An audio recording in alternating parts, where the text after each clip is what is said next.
The tine weeder is actually, there were quite a few in this country that were Einbocks and the Hotzenbickler, but this one is a Treffler.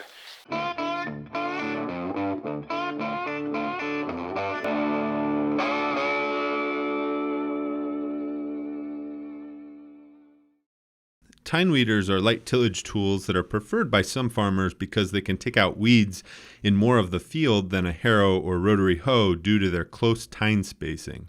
Nelson Smith has come to use the tine weeder for much of his early season weed control and has eliminated the rotary hoe from his equipment lineup. The early season has basically been the rotary hoe has been the method of choice.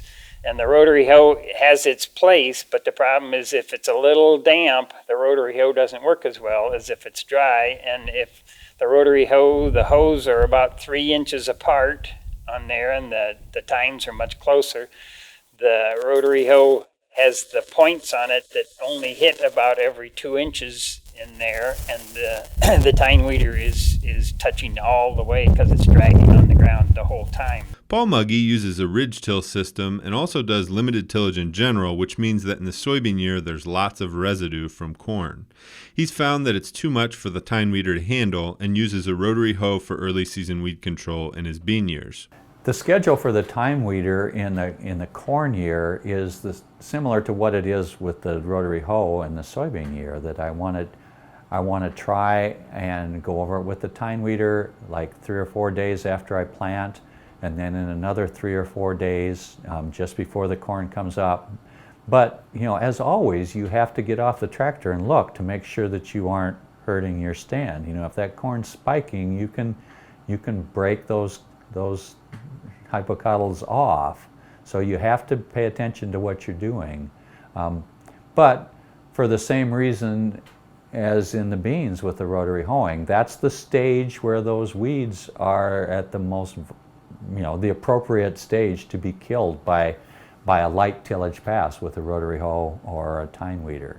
No matter when you go out there, whether it's right after, just before planting, right after planting, or 2 weeks after planting, there's still weeds out there that you can get that are in that first stage, and those are the ones you want to get at that time.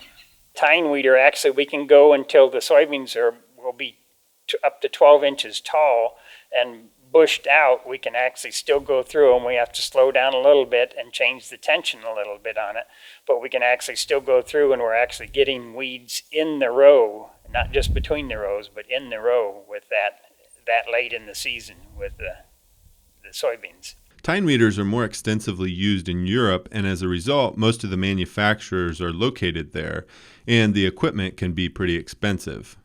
This is a Treffler tine weeder. They're made in Germany. This is a 30-foot model, so it covers the 12 30-inch rows, and it's a double fold on each wing, so it folds up so it's only 10 feet wide going down the road.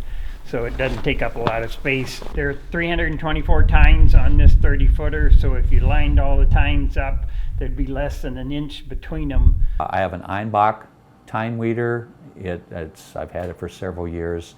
It's a little more expensive than some of the others, but it has a tine every inch laterally as you go across the machine, where some of the other ones, maybe only cost 2/3 as much, but they only have 2/3 as many teeth. They've got a tine every 1.5 inches. So I'm thinking that's a good trade-off. If you have a tine every inch, you can kill a lot of weeds in a short amount of time. I can go, 10 or 12 miles an hour with it, like with a rotary hoe.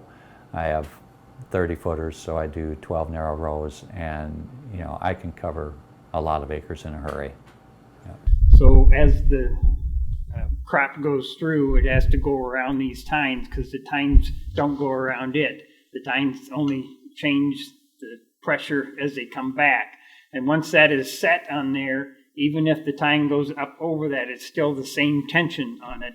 The tension changes as the main frame turns and winds the cable up, but once that tension is set, so it can go up and over rocks or anything else that you have that's a problem out there. And the crops will go right through there.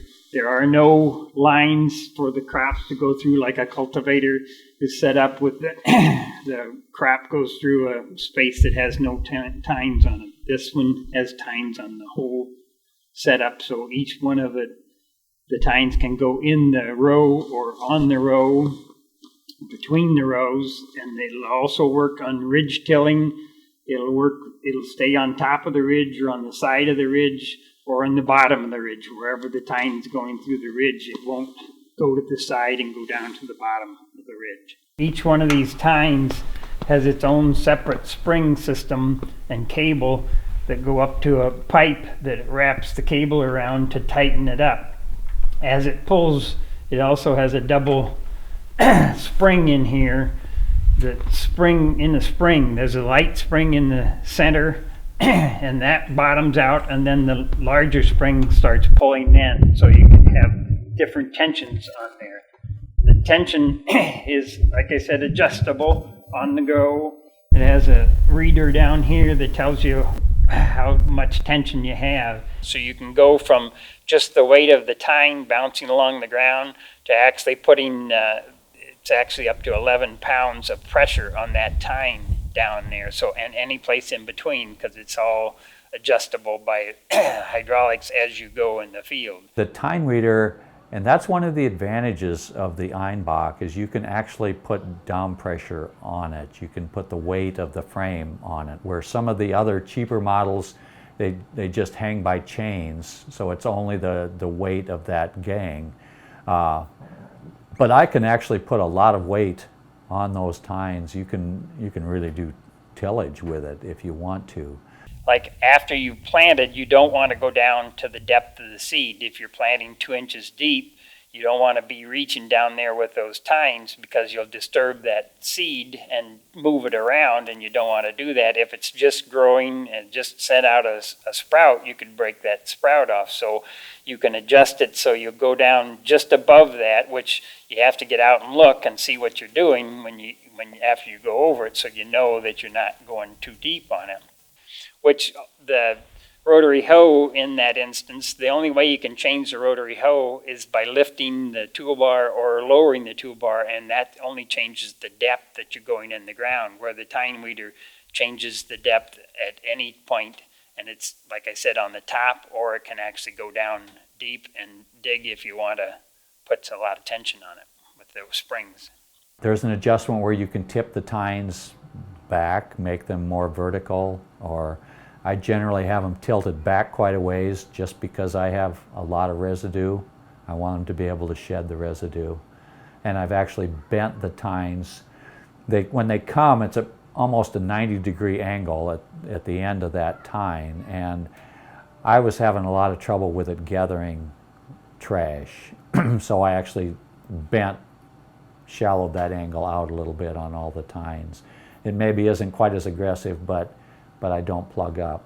Each one of the tines has a carbide front-facing tip on it, so it has a long life because the carbide will last a lot longer than the tine itself. The whole unit has caster wheels in the back and wheels in the front, so the unit itself stays level with the ground, parallel to the ground, because the top link on the 3-point hitch has a slot up there. So as the tractor's front end goes up and down, it doesn't pull this, it doesn't lift the back end out so the back ones are not touching. It allows this to stay parallel to the ground at all times. And by staying parallel, the front tines are going in just as deep as the back tines. The best thing to do is to set it and go for a ways and get out and look at what you're doing and see if you're tearing the crop out or see if you're taking out the weeds, what you want to do, and then change the adjustments from there. Once you got onto it, you could pretty well see from the tractor as you were going the fact of whether you were getting the weeds out or whether you were going too deep or whether you're not going deep enough.